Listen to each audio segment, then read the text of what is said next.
This is Gotham TV Podcast, episode 67, looking at Gotham Season 2, episode 15, Mad Grey Dawn.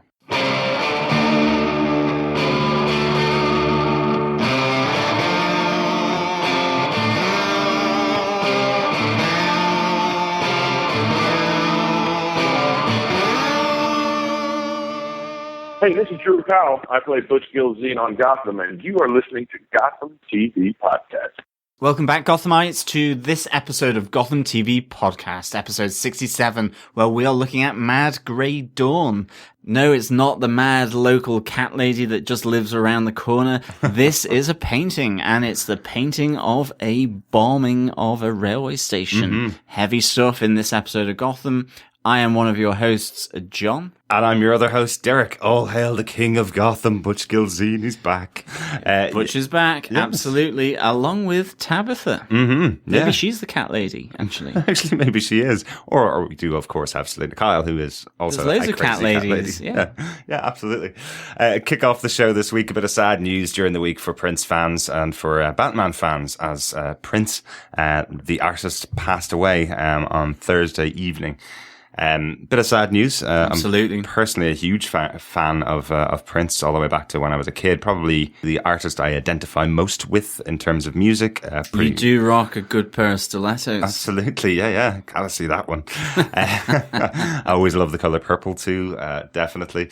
But yeah, very sad news. But particularly for Batman fans, as Prince was the instigator of the music for the Batman movie made by Tim Burton in 1989. Did a full soundtrack for that film, all the songs done by himself, and actually left quite an indelible mark on that movie, with Jack Nicholson's performance being revolving around one of his songs, Party Man, for that movie. Absolutely. In the times when soundtracks weren't just background music, there was also a little bit of almost a musical element to some of the scenes in that film where they were played out around Prince's music. No, absolutely. I mean, I loved Prince's soundtrack for Batman, Tim Burton's Batman. In fact, I would say that was my route into Prince, actually. Right. I knew Purple Rain, loved the track and all that, but it was actually the soundtrack to this film that really kind of made me identify something with Prince. Absolutely. Up until that point, I suppose I was a bit more of a Madonna fan, actually. Yeah. Kind of rocked the leg warmers, but it was certainly it really is a big loss actually for music, and obviously he's got a legacy within the world of Gotham and Batman. Absolutely. And Prince and Madonna did record one track together, so we do have a collaboration to go back and listen to as well. Yes, but a sad loss. Did want to call it out before we went into this episode, but we will crack on with this discussion of Gotham Season 2, Episode 15, Mad Grey Dawn. Yeah, a new king's in town, so to speak. And we do have Butch Gilzine is back along with his queen Tabitha, the kitty, psychotic kitty lady who does like her knives. She really does. Yes, she does. She seems to find them everywhere, really, doesn't she? She certainly is a kindred spirit of the old Oswald Cobblepot as we knew him, who also liked his knives. Absolutely, yeah. He also seemed to find them everywhere and usually stabbed a lot of people with them and then went on to eat a little dinner afterwards. But yeah, as usual, I'll just share with you who it is that wrote and directed this episode. The episode is directed by Robert Hull, who has directed other episodes of Gotham in the past. And it was also written by Nick Copus, who wrote the wonderful Scarecrow episode of Season 1. So great to have the team from Gotham coming back to return for another episode. They seem to generally use the team of writers and directors that have done previous episodes, which is great to see. It allows them to kind of build up the characters in the universe in the way that I suppose they all want to do it. So having them involved as a team probably makes it a lot easier than having guest directors and guest writers all the time. Yeah, this reoccurring writers and directors from previous episodes of this season, or in fact from season 1, is actually really good, and I think it really helps to flesh out and solidify this world. So yeah, no, I'm enjoying that aspect of this season as well. Seeing them come back on board and how they develop certain aspects or threads, or even if it's just a nod to those back characters like we had previously on a number of occasions. It's just really good. Yeah, it really helps. So, John, do you want to tell us what they gave us for this episode with your synopsis? Sure. Paranoid that Jim Gordon suspects him of killing Christine Kringle, Enigma begins a dangerous game of cat and mouse around Gotham. In the meantime, Oswald tries to adjust to life out of Arkham Asylum and visits his old friends to make amends. Whilst at his mother's grave, he crosses paths with Elijah Van Dahl, who reveals to be his father. Dahl recounts the history of him and Gertrude together to Oswald and welcomes Cobblepot into his family. As Gordon Bullock investigates a trail of brain teasers and clues at the Gotham Museum of Art, an anonymous tip-off prompts Internal Affairs to reopen the case against Jim Gordon's possible involvement in Theo Galavan's murder. As Jim's past confronts him, Enigma's paranoid plan takes shape, and the Riddler frames him for the murder of the anonymous informer, a member of the GCPD strike force, whilst revealing his role in the brutal death of the former mayor of Gotham. Gordon is arrested by Captain Barnes at the GCPD, and, after a trial, Gordon is determined guilty and sent to Blackgate Penitentiary. All the while, Bruce and Selina navigate and survive just the streets and criminals of Gotham's underworld, and Barbara Keene awakes from her catatonic state at Arkham Asylum. Hello, my dear. Yeah, great big ensemble this week. Tons going on with pretty much every character that we've seen in the past, isn't there? Yeah, this was a really kind of weird episode for me. I don't have that many notes, but loads of stuff happened. And big things happened as well. Certainly. I mean, a lot of things came to pass. A lot of things really came to the surface, and a lot of things really that needed to be done, I think, have happened. And I think fair dues to these writers and directors of Gotham. I'm absolutely really happy about this episode because of, and I suppose I'm going to just say it's my first point, Jim gets his comeuppance. Mm-hmm. He is revealed. He is exposed. His ruse is finally at an end. He has been found guilty of the murder and shooting of Theo Galavan.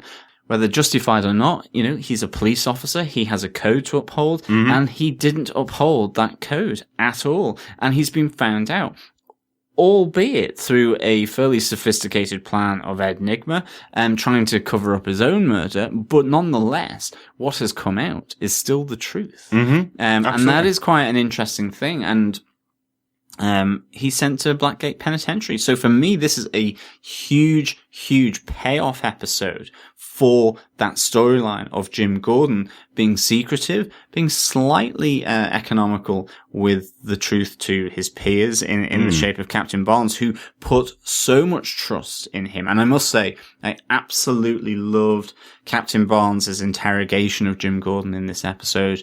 I thought it was an absolute standout moment. Jim basically says, somebody set me up, and Captain Barnes goes, are you seriously going to go with that? You know how many lowlifes who stood before us here in this precinct and issued those same words. Is that all you've got? Be the man that I thought I could trust. Yeah. Like, really, the chickens most certainly come home to roost here for Jim in both his professional life and his private life. And I think that it's great. It needed to happen. Certainly. I had every confidence that it was going to happen. Maybe it took a little while to get there, but nonetheless, this is a great payoff. Absolutely, yeah. I really love this about the episode. I love that it's kind of a punishment for everything that Jim's done. He can't get away with this. He is a police officer. We've mentioned it many, many times that he's going down a really dark path. If he doesn't find that punishment at the end of the dark path, well, he probably will go further, and that's not the Jim Gordon we know. It's not that he's incorruptible, as we've said in the past, but what's happened to him this season, where he's effectively shot the mayor because justice wasn't working for him, well, he probably needs to learn to back off a little bit and maybe give justice another attempt. Chill down. Yeah, absolutely. But chill pill. But really, really liked it. And particularly, as you say, the interrogation from Captain Barnes, because he's been let down quite significantly, it absolutely puts that nail in the coffin of the idea that there is something dark behind Barnes's motives. He's certainly not a dark character. He, in fact, is probably the lighter character. In this circumstance, he is probably the one that is most on the side of good and justice in the GCPD at the moment, really. There were times during this season where you kind of went, or at least I did, like, he's being irrational. What Jim Gordon is doing is totally irrational. He is kind of flip-flopping between being this moral, ethical, upstanding officer. And then really, to take another Jim Gordon saying, plunging his hands in the filth of the underworld of Gotham and trying to think that those two are compatible. And they just weren't. He was bringing other people into it, including Leslie. And I like the fact that, she really, confronts him about it as well over dinner and, saying, I thought this was all sorted out. It obviously isn't, and obviously you have that fairly heart-wrenching moment at the end where, she's pregnant with their child and he's now being torn away from her to Blackgate. And the irrationality, the illogicalness of Jim's actions and behavior because of the situations he was in are now coming and have crept up on him. And, he's in serious trouble here. And it's just, I love that consequence paying off. So absolutely. Really good. Yeah, absolutely. And really like the choice here to have Jim give up Leslie as well, say that he's going to be in prison for 40 years. He's not going to be able to see his child. So she needs to get away from him, get out of town and keep away from him. Lovely choice and a great moment, a great scene in the episode as well. So Derek, what's your first case point? My first case point is obviously going to be our first Batman 66 moment that we've really seen. And this is the most Batman 66 moment I think we've seen in the entire 2 seasons of Gotham.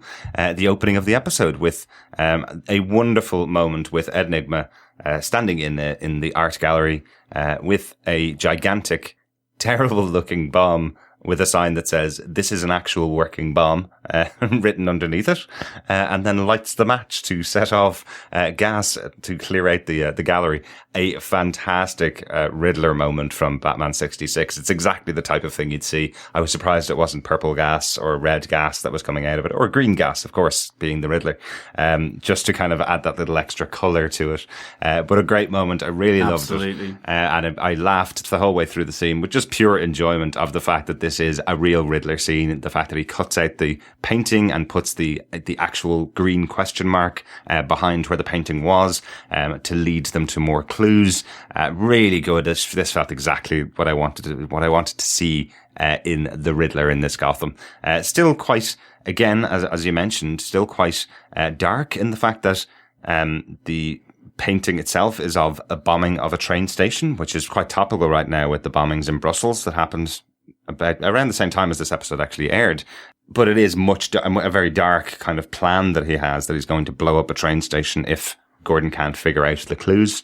Love that. Really nice idea. But yeah, love the start of this. Really good fun. Yeah, it's really good. I mean, I think as well with the Riddler heist, that's but a red herring for the cops to go down in terms of the bombing of the railway station. His ultimate game here is, as we find out at the end, is to get the prints of Jim Gordon on the crowbar, is to get the signature of Officer Pinkney, is to get all these other aspects for actually his end game, which is the framing of Jim Gordon, for the murder of Officer Pinkney, from Strike Force, but also to really show that he, was involved in Galavan's killing. That's the big catch for the Riddler. It gets Jim off his scent with regards to Christine Kringle, and by connecting him to and exposing Jim's involvement with that fatal shot to the head of Galavan, that's Jim. That's endgame for Jim. Absolutely, yeah. But I think that's a beautiful touch of putting all this together, especially the fact that you do question as the viewer. When I was watching it, I certainly questioned some of the placement of items that was going on. For example, the crowbar in the box in the train station. I thought that was a really weird thing. Obviously, it was a worker that was working, painting the walls, I think he was, or putting out some plaster, something like that. Yet he had a crowbar in his bucket. Really weird placement. I was wondering why it was in there. And then I love the fact that tied into later on into the plan, that was specifically put there by the writer so that he could put it into the plot. You know what I mean? I love that there was some explanation behind some of these weird things that were going on. The question marks on the paintings. Again, that wasn't random happenstance. That was, well, I want to point you to the fact that there's a name on here which means something, and that leads them to Market Street where the train station is. You know, lovely touches like that where they've clearly thought out Riddler's plot very, very specifically and peppered elements of it throughout the episode. Really enjoyed it. Yeah, superb. Really good through thread of this cat and mouse between Jim Gordon and Ed Nigma. Although Jim Gordon has no idea who the cat is in that sense, and that he's a mouse. Absolutely, absolutely. So, John, with those furry friends, do you want to take us on to your next point? Yes, I'm going from animal to vegetable, and we have Poison Ivy. With welcome back. Welcome back, indeed. It was really great to see her again. Absolutely loved her. And now we see her cultivating, the horticulturalist in me, not that there is one, just warmed, when I saw her finally getting her fingers green, even though they were mushrooms. This is all going off track for me now, but absolutely, loved, the fact that we see her growing stuff here. Magic mushrooms. I love how that fitted in as well to Bruce and Selina, having one of their big moments in this episode. It was nice to see Poison Ivy. I like the fact that she still got her dry wit and deadpan feelings towards Bruce Wayne. Oh, the billionaire boy, why are you living on the streets? Really, really good. Certainly, yeah. Absolutely love Poison Ivy, and it was great to see her back. Yeah, definitely. Really enjoyed seeing Claire Foley back. She just plays the part so well as a young Poison Ivy. As you mentioned, the dry wit, just her whole attitude and how she carries herself. The first time we saw her was she played a really innocent character and very young. She's grown up quite a lot now in the last 2.5 years. I mentioned it last week just about David Mazouz and how much he's grown in the 2 years in the role. But you can really see the kind of progression of the character and how she's playing her slightly differently and slightly a little bit crazier. And I loved a little touch, which you may have missed. It's a little dropped line in there where she mentions the fact that she's tried all of these mushrooms out and she's enjoyed them. Believe her is kind of what she says. So I like that it's kind of something that could be warping her mind slightly by the fact that she's also ingesting these mushrooms, which are drugs. Yeah, the magic mushrooms. It's the magic mushroom trade of Gotham. And that they use them to, knock out all the guys upstairs so that they can steal money for living on the streets. Really good. She even sort of messes with Bruce Wayne about saying, well, they will die and it's going to kill them. And he's like, what? I'm only joking. It's really good. She plays with him slightly here. I really like that. And certainly one of the cool parts about it is she's playing with the seriousness. She's a kid at the end of the day, as is Selina, and they've got that kind of great bond between the two of them. And their attitude to Bruce is he's just too serious for a kid, which is a lot of people's attitude to Bruce, really. Yeah. But I like that she plays with him, particularly on the, of course, I'm going to kill them and then we're going to steal their money.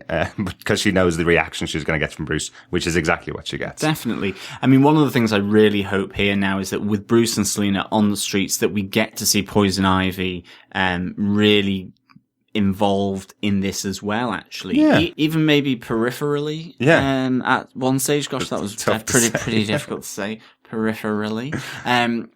But that maybe she comes more involved in this duo, or certainly more involved with Bruce. They too down the line have a history together, and that is just really cool. I really do hope that whilst Bruce is on the streets, that he not only just interplays with Selina, but also has Poison Ivy to deal with as well. I think that'd be really cool, and it just in a different way, because it just shows then that range of experience that Bruce is going to get on the streets. Yeah, absolutely. Yeah, it's one of those things where we kind of have mentioned a few times that Bruce is a young character. He's still a kid. He's 14, 15 years old, yet he's always surrounded by adults all the time. So it'd be nice to have these three characters, particularly the youngest characters in the cast. It'd be nice to see them work together a lot more.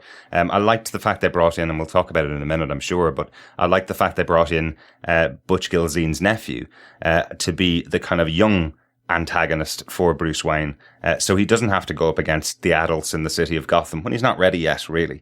I do like that touch that it's kind of there's the young underworld of Gotham plus everything else that's going on with Jim now. So that's a nice way to kind of change it up. So you don't have to have Bruce taking down Oswald or Enigma. You don't have to have him involved in that world at all. You can create some antagonists for that character that don't have to have any involvement in Batman's future, but show the development. You know, Absolutely. it's kind of like building up to the end of level baddie, as we mentioned, being gamers before. You go for the low level scum first, and then you build your way up, which I think is a good choice for the episode. But yeah, absolutely great to see Claire Foley back and Poison Ivy. Great character and great to see her back on the show, and hopefully we'll get to see her a bit more in the future. Absolutely, Derek. What's your next point?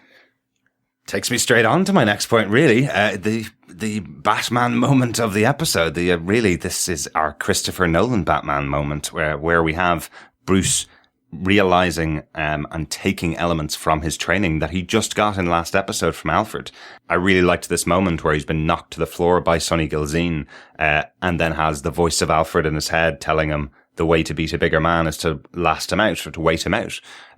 Great moment, and really, really felt like the kind of inspirational moment that Christian Bale's Batman would have gone through in the first, in Batman Begins, where he has some memories of his training that lead him through a particularly difficult fight or particularly difficult battle. I liked this moment. I loved that Bruce actually lasted as well. One of the big things I loved about it as well, you know, we've mentioned it before, the show isn't for kids. And they do go quite far with their child characters that are in the show. I mentioned, obviously, Poison Ivy. She's down in mushrooms at 14, you know, not a great impression to give to kids, no. You know. And in this scene with Bruce, he does get beaten really badly. He's given his first proper scar above the eye. It looked really sore, actually. It did. His eye couldn't open. It's fully bruised and beaten and battered after the fight. Selina's stitching him up and like really great makeup. Absolutely, yeah. But the fact that he does learn and has listened to Alfred and has taken on board his training that he's given him, a great choice for the episode. Really good moment.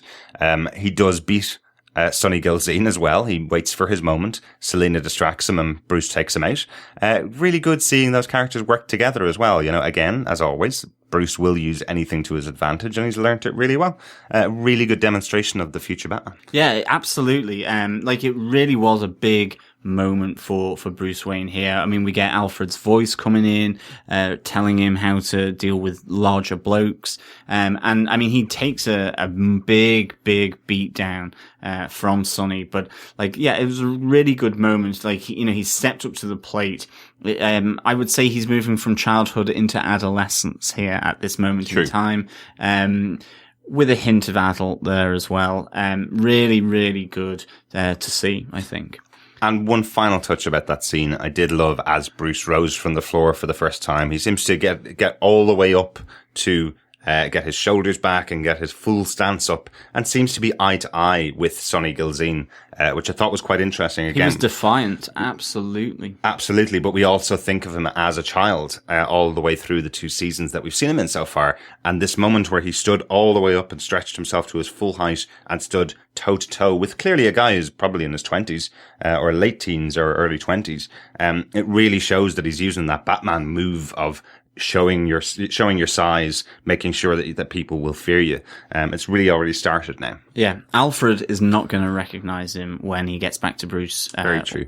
Bruce Manor. When he gets back to Wayne Manor. Very true, very true. He's probably going to have a tash when he gets back as well. Yes, his tash may be slightly wiry, but nonetheless, he will have a tash. One that Jim Gordon doesn't have, unless he doesn't shave in Blackgate. That's true. That's very true. Maybe Jim will receive his mustache in Blackgate. Maybe. That was one of my points. You've stolen it now. I'm only joking. But John, what's your next point? Well, just as one character is developing and growing and realizing himself, so another character in Oswald Cobblepot, in a sense, is shrunk back from what he managed to achieve. And I loved this. I'm calling it Old Friends. I absolutely loved how Oswald, fresh out of Arkham Asylum, goes back to all his old acquaintances and friends, and in effect, gets turned down by them. We have him turning up at the King of Gotham's pad with Butch and Tabitha there, and essentially he gets tarred and feathered for his troubles. Even though he brings cupcakes. I wondered whether it was actually Cupcake in there from the previous episode. Maybe he'd done sort of kind of given that it's the birthday of Shakespeare, that maybe he had made a pie or a cupcake out of cupcake. Is it Titus Andronicus, I think, where they make a pie of the two children. The two children. That's right, yeah. So I thought maybe cupcake had actually become and been made into a cupcake. I wondered whether, like the cannoli, whether it was poisoned because it was in a similar pink box. So I wondered whether it was just all a bit of a ruse. Yeah, I certainly thought that. I must admit, I had that moment of don't eat the cake, Butch. Don't eat the cake. Put it back in its box. He's been known to poison his henchmen before, and you were his closest henchman. Maybe he just wants the mantle back. Do not eat it. But Butch seemed quite happy. Absolutely. Yeah. I mean, Butch ultimately says, kind of, okay, we're kind of equal here. Everyone's lost something. Oswald then goes on to Enigmas, where really, Enigma kind of goes, well, my new me is starting to hit his stride. What do you mean coming here and telling me not to be bad? Sorry, I'm Oswald, loving it. but I'm really enjoying this. See you later. Mm-hmm. We really see Oswald struggling here, in this new life, that's been thrust upon him by Hugo Strange. He goes back to his mother's grave here, and obviously we get the introduction of, his father, Elijah Vandal, played by Paul Rubens. So this is really, really good. And, we start to get a back history of Gertrude Kappelput and Elijah, which is a really nice little thread that comes through here. And he takes him under his wing into the Vandal's house, gives him some soup, cleans him up, and welcomes him into the family. So ultimately, all these knockbacks through the course of this episode lead to an embrace from his father that he's never known. They realize that Gertrude said his father had died, and in relation to Elijah knowing anything about Oswald, Gertrude just simply didn't tell him anything. Mm-hmm. So this was a really nice little, kind of contrast with the knockbacks that were going for Oswald throughout the earlier parts of this episode. I thought the whole welcoming him into the family, I love the suspicious glances from Elijah's wife and presumably daughter and the son, kind of going, oh heck, what's happened here? Yes. Like, who is this person? What's he doing here? How does this affect, I don't know, our inheritance, or what's actually going on here? So certainly, yeah. I think there's trouble brewing ahead, most definitely. But I really, really enjoyed Oswald's thread through this episode so much. Absolutely so much. I think it really added some layers to his character. It added layers to the back history of the Koppelpots and the Kappelputs and the Vandals now. So this was a really nice little thread for me throughout this episode. Certainly, yeah. And great to see Paul Rubens in the role. He did play Oswald Cobblepot's father for a couple of moments in Batman Returns, as a lot of Batman fans know. So great to see him back in the show. I have to say he looks remarkably like Oswald Cobblepot or Robin Lord Taylor. Mad, isn't it? Yeah, it looks really, really like him. You can really see the resemblance. And I would presume this is kind of what they call in TV business, like this is stunt casting. This is where you cast someone of interest to get more viewers onto the show.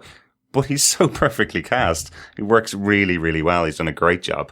Probably must have watched the show in the past and must have seen the performance of Robin Lord Taylor, so he can take some kind of little traits and tricks from him. But that family, yeah, there's definitely some difficulties ahead for Oswald with that family, I think. But I do want to bring in a little bit of feedback at this point from Natalie, who sent us an email over at feedback@gothamtvpodcast.com. What she says is, I'm also a bit suspicious of Elijah Vandal and family. Elijah's story seems both plausible and contrived. I wonder if he's part of Hugo Strange's plans for Oswald Cobblepot, based on the void in Oswald's life after his mama was murdered.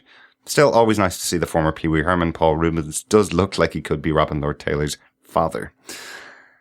Interesting thoughts, and I thought it was a really good time to bring those in from Natalie.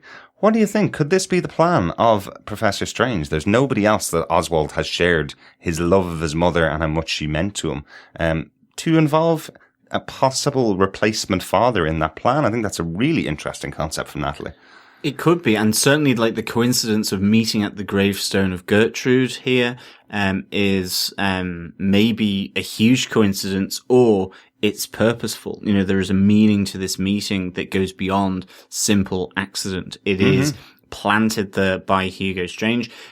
Maybe that's why there's the kind of strange glances from his family, wondering who on earth is this person? Or they're involved. Or they're involved. But are they really? I mean, who knows?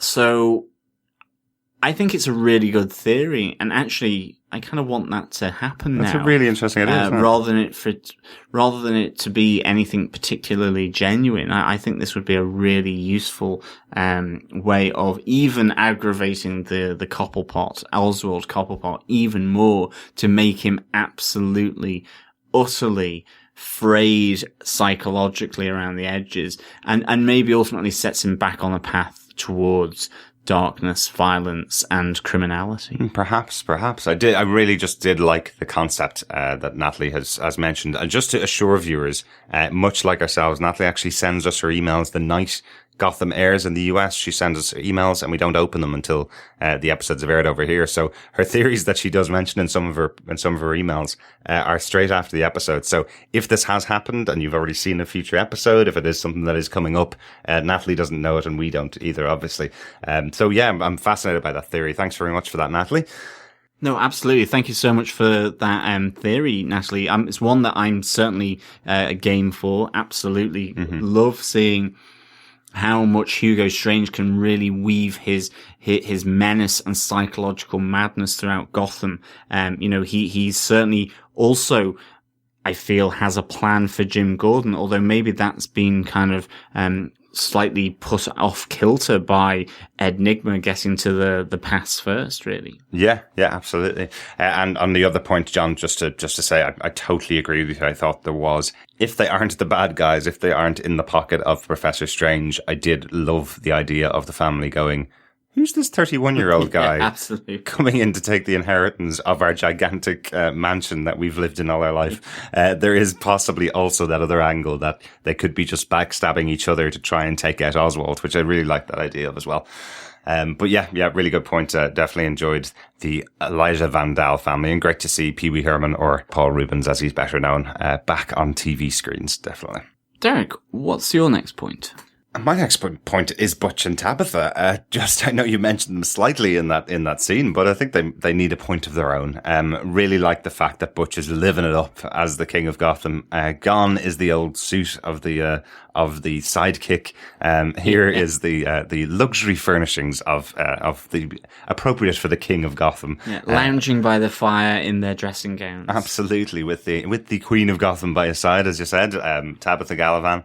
I love this scene with the two of them. They just seem to be having so much fun playing opposite Oswald and being able to take him down a peg. I love that Oswald comes in and kind of goes, "Hello, old friends," and the two of them look at him incredulously and go, wait a minute. And Butch Gilzean waves his missing hand at Oswald to go, we're not old friends. You messed with my brain. You took my hand. Oh, and you killed my brother, says Tabitha.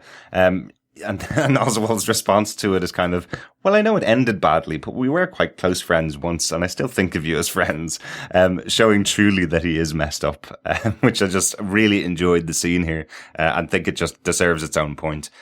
Great to see these characters back, and great to see some parts here.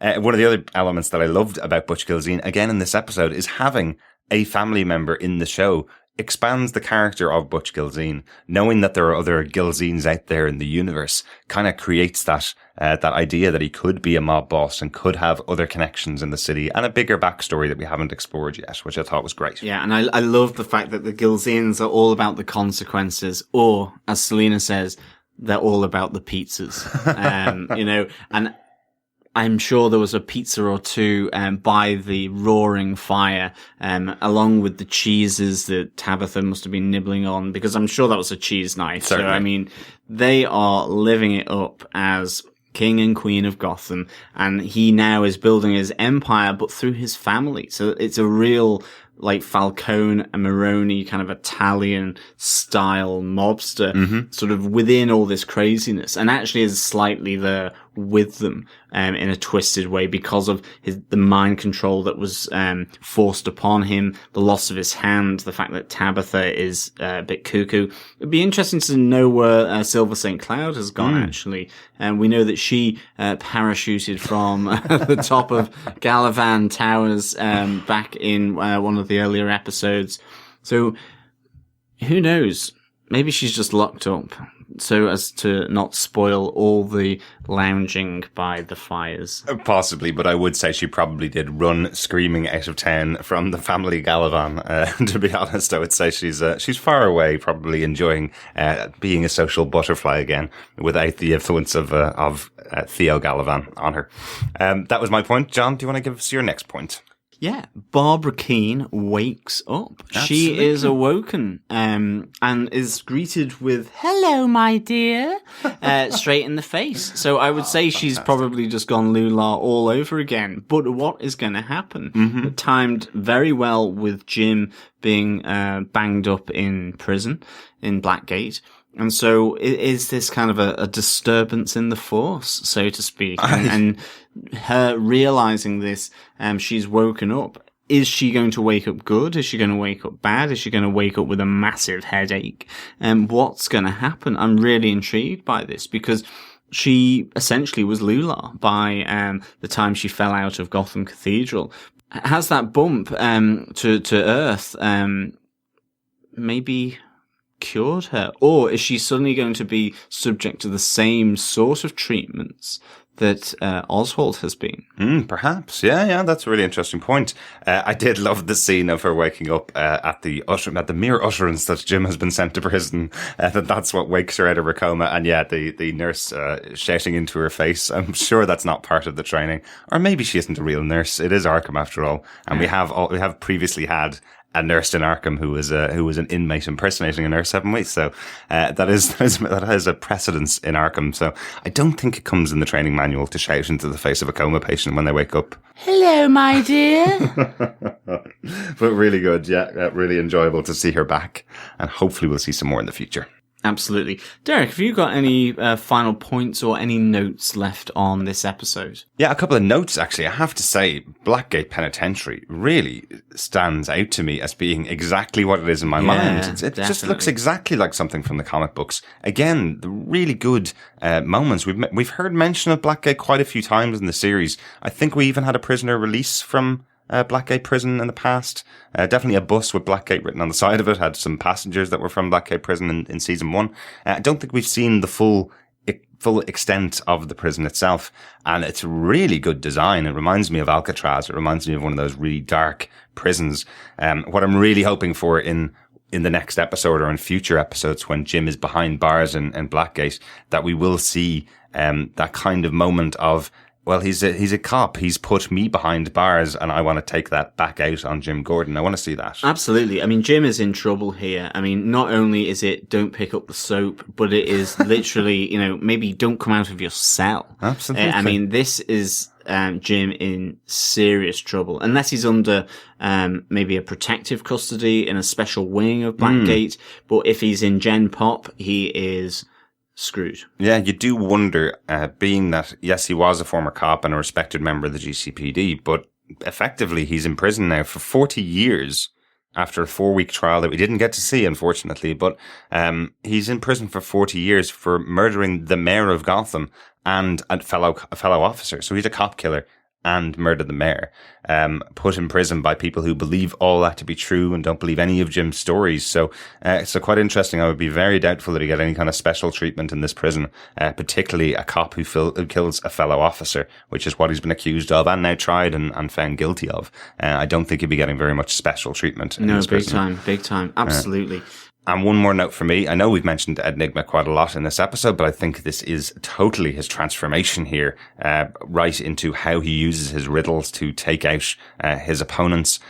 What it really feels like is he's becoming the Dexter Morgan character from the TV show Dexter. Oh, yeah. Nice analogy, I think, there. Doesn't it feel like that? It feels like from the inside, working side by side, you're trying to catch murderers and criminals, and the person working right beside you doing the analysis is the murderer that you're trying to catch. Really like that touch. Really good. Yeah, although if Ed Nigma looks any more dubious in the GCPD with a close-up shot, I think his fellow officers are going to start to look and get very suspicious about his actions. That was maybe slightly overused in this episode, or maybe it's even over the course of the last two, where it's a sudden pan to a sort of deep in thought, slightly evil Ed Nigma face, thinking about how he's going to bring down and destroy Jim Gordon.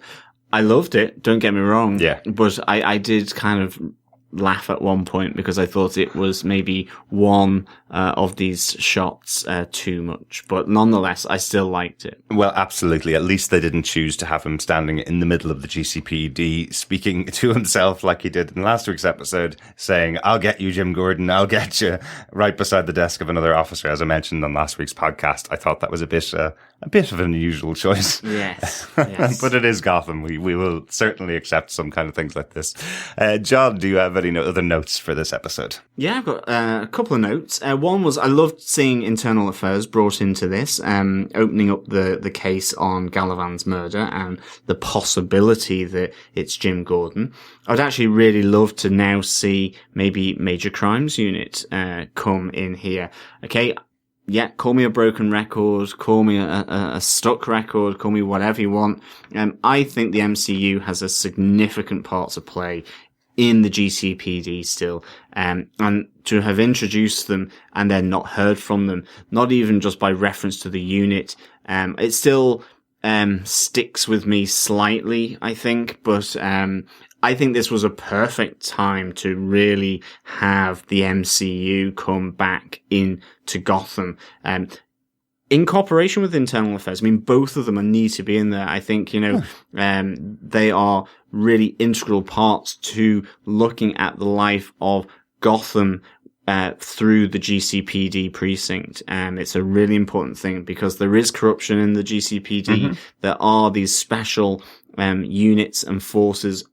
They've introduced Strike Force, so, there are these different elements that really are important for the life and development of the GCPD in Gotham, and not just simply for just throwing them in for the sake of it. So I really like the nod to Internal Affairs here, and I'm hoping that maybe leads to a re-nodding of the Major Crimes Unit, the MCU. Yeah, you do mention that they introduced the Strike Force. Is that the end of the Strike Force? Because 3 of the members definitely are dead. I know there were 4 taken on board, but... There were, but it was expanded as well. And I think it is just a general force now. I don't think we're supposed to necessarily bond or really attach ourselves to any one of those like we did in the initial stages of it being set up. But I think they're all dead now. I think at the 4 that we were introduced to by name, I think are all dead by now, unfortunately. Yeah, it'd be really useful to know if anyone, any of our listeners know whether maybe the original quartet of the Strike Force are now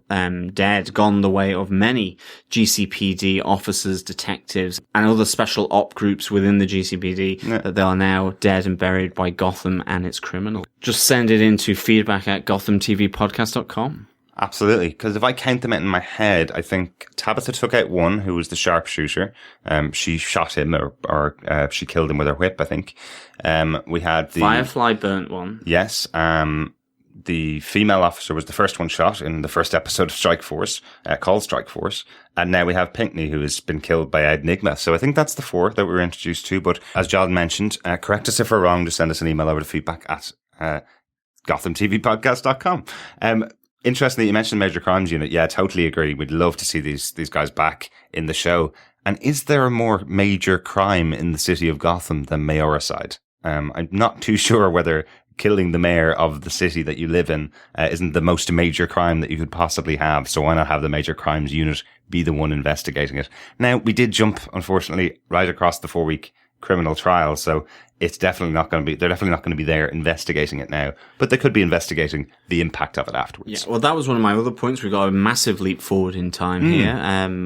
within Gotham. So that was an interesting little just structural change. But then the other thing was that obviously the title of the episode, Mad Grey Dawn, refers to the painting, not a particularly well-known or expensive one, of a bombing of a railway station that Ed Nygma stole in order to really give a clue to what the next plan of attack by this mystery question mark Riddler was all about. So I really enjoyed that as well. Yeah, definitely. And as I mentioned, I do like these touches that it all led up to. While it is a riddle, it is a very simple riddle. It's fixed or solved very quickly by Harvey and by Jim Gordon.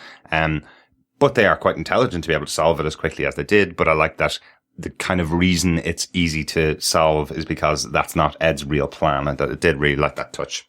That was quite cool. I think that's it for notes and points on the episode. Overall, John, what's your thoughts on the episode? Yeah, I really liked this episode. I thought it gave us an awful lot. It gave us some payback. It was great to see Claire Foley's Poison Ivy back in there.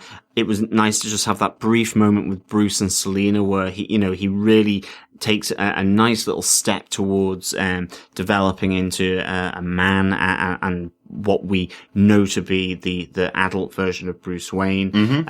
I really loved Oswald's thread through this episode in particular, leading to obviously the introduction of Elijah Vandal, Paul Rubens here. And I mean, ultimately, the big payoff here was the betrayal of Captain Barnes with the comeuppance of Jim Gordon, both professionally and privately, through the hands of his own actions, but then this lovely Riddler strike that occurs throughout this episode. Certainly. For me, I would give this 4.5 magic mushrooms out of 5. Yes, definitely.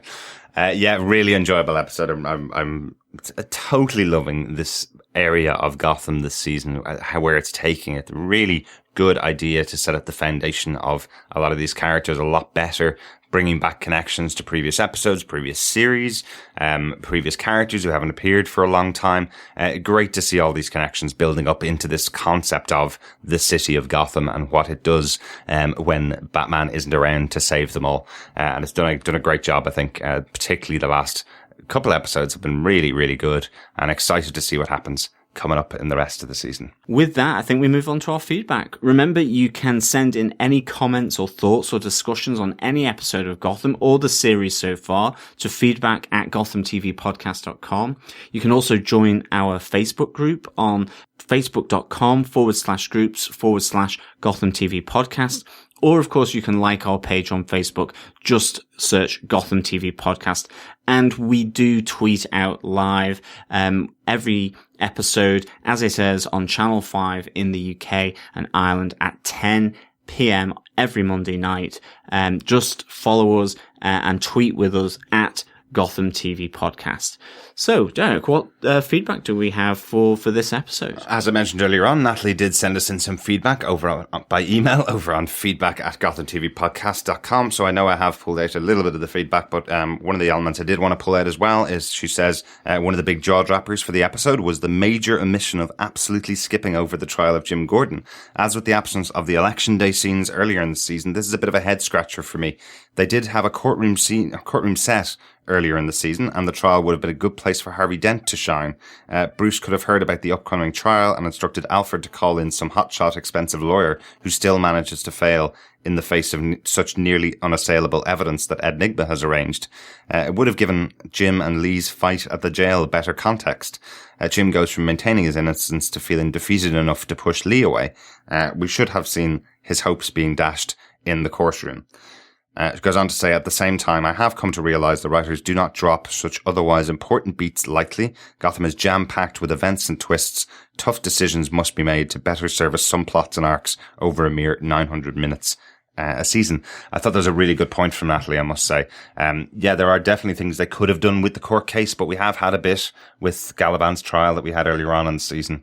It would have been really nice to drop the reference that Harvey Dent was involved in the case, wasn't available to do interviews for the TV. But it's a pity we're not seeing Harvey Dent in some of the scenes in here even as a friend to Jim Gordon, perhaps getting a little bit more involved in his case would have been a nice little drop that they would have been able to drop into this episode. But by making that skip over the 4 weeks does mean that we've missed out on some little opportunities there.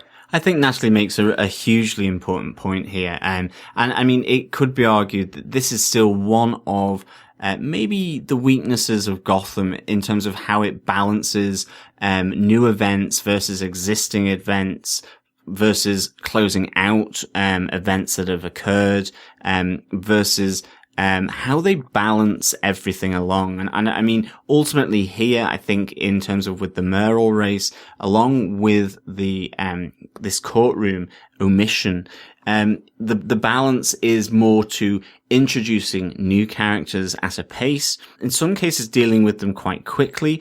And that's not to everyone's taste either, depending on how big a character that they're dealing with ultimately. Mm-hmm. I mean, as an example, the Scarecrow arc, we absolutely loved the introduction of that character and felt that ultimately, even with 2 episodes, it was rushed over. Yeah. Whereas Enigma's character has really been given time to breathe, so that, I mean, the fruits of that is coming to pass now with Corey Michael Smith's portrayal and how they can weave him into the story is really, really good.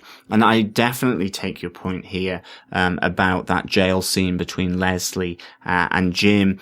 It did feel out of context and out of place, and it's probably one of the negatives and why I didn't give this maybe a higher score. I know I gave it a high one, but it was one of the negatives. I slightly didn't understand it. It felt inconsistent, and it felt inconsistent primarily because the only other scene in the episode between Jim and Leslie focused so heavily on the fact that she felt betrayed, to have been lied to, thinking that all this stuff to do with the murder of Theo Gallivan and the secrets that he had been keeping from her, she thought that was over, and now it had reared its ugly head again. And then the next time we see her, it's basically, we will fight this. Again, from moralizing, saying, well, you have actually killed people, to then we will fight this. Why? The truth has been served. The justice has been served. I understand that maybe within the context of being pregnant and the unborn child and the need for a father and that kind of aspect, I could understand it from that, but it still felt slightly out of place. And I think you're right. Something like the trial over the course of an episode really could have added context to that scene, absolutely, and depth, which, to be honest, what's happened by not showing it, it really did just feel a bit out of place at that moment, because up until then, the previous story between these 2 characters of Leslie and Jim in this episode had been one of distrust and fragmentation and moving apart, and all of a sudden, without any explanation, that's rectified. Absolutely. The only thing that it does make me think is possibly he did have a really good lawyer who did sell it quite well, that he was innocent of the crimes, and Leslie totally believed his lawyer. Potentially that's what it's kind of referencing. There was 4 weeks there, a big trial, tons going on in that trial, I'm sure. And possibly she totally agreed with what his lawyer was saying, and she's been there to support Jim the whole time during those 4 weeks that we didn't get to see. So, again, I totally agree with you, Natalie. I just want to call out another couple of points from Natalie's email. Obviously, like ourselves, she's very happy to see Ivy Pepper back. She says, elsewhere, we have an Ivy sighting with Miss Green Thumb running the most kid-friendly illegal drug grow operation ever, growing more magic mushrooms than a Mario marathon. Very good, very good. And finally, Natalie says, this week's Gotham left us with Bruce finding the darkest elements of his inner Batman, yet also with both Jim Gordon and Oswald Cobblepot far removed from the men they would have to be in Batman's Gotham, and neither one having a clear, immediate path back to their destinies. How will Gotham resolve this in the final few weeks? Yeah, really excited to know. We're on episode 15. We've got 7 more to go this season. And really excited to see how this season is going to wrap up. There's loads going on, and they've done a really good job with some of the characters this season. Absolutely, absolutely. Thank you so much, Natalie, for your feedback. It's really so appreciated. Yep, thanks so much, Natalie. And on with our Twitter feedback. So first up, Paul J says, I recommend Ed get himself a spray can that delivers a thicker line, bigger question marks. Thanks, Paul. Richard Blades says, to be fair, after that magic mushroom scene, it looks like the whole episode could be a Batman 66 moment. It is totally bonkers. Dark, but they've got the humour bang on. Media Shock UK says, Alfie has taught young Master Bruce well. And Claire replied, brutal Selina and Bruce are always great together. Totally agree with those sentiments, guys. Very good. Cahill Boyd says, Ed needs to work on the riddles. Can't come up with them all on the spot. Hashtag crowbar. Paul Edwards says, clever enigma. He set Jim up good style. He's innocent and he will get out, but I think Jim needs some time in jail to rediscover true justice. Very good point, Paul. I think I made that myself. Definitely need to see some time for Jim sitting in a jail cell, possibly living up to his old mistakes. Don says, one of the best episodes yet. Casting Paul Rubens was a stroke of genius. Yeah, looking forward to seeing a lot more of Paul Rubens on the show. Definitely hope to see more of him next week. And finally, over on our Facebook group, Richard Blaze sums up the episode very well by saying, and in between all the comedy, there is so much going on, riddle clues everywhere, Penguin's dad, Bruce having a fight, and then Jim getting sent down. Hats off to the writers this week. They really mixed everything into the pot. Thank you so much for all the Twitter feedback. It's, again, really appreciated. I think with that brings us to the close of this episode of Gotham TV Podcast, where we looked back at huge changes in Gotham. What is to come? We'll find out, obviously, in the next episode, episode 16 of Gotham. We're honing in now on the end of the season 2, how quickly it moves. Remember, as always, you can find our podcast on gothamtvpodcast.com/iTunes. Please subscribe, leave a review, so that others can find our podcast, and also so that we have some feedback if we need to change anything up, mix anything up, or improve anything that you think could do with tweaking. And of course, if you're not an enjoyer of apples, well then you can, of course, on any other good podcast catcher for Android, go to Beyond Pod, Podcast Addict, Player FM, Stitcher. Just search Gotham TV Podcasts and subscribe to us on your podcaster catcher of choice. Yeah, absolutely. Yeah, it'd be great to see some feedback over on iTunes. Just make sure you leave your review. If you do have any feedback about the episodes themselves, as John mentioned, just send those to us by email over at feedback@gothamtvpodcast.com. Always love to hear from you. Hear a lot from people over on Twitter, as we mentioned. Over at Gotham TV Podcast, where you can follow us. We do hear a lot from people there, but we'd like to hear some more feedback about the episodes themselves. You can also join us over on our Facebook group. Just go to facebook.com/groups/Gotham TV Podcast. Thanks so much for listening this week. We'll be back with episode 16, Prisoners, next week. Looking forward to it. Yep. Tally ho, chaps, and good luck catching the bad guys. Thank you so much for listening. Bye.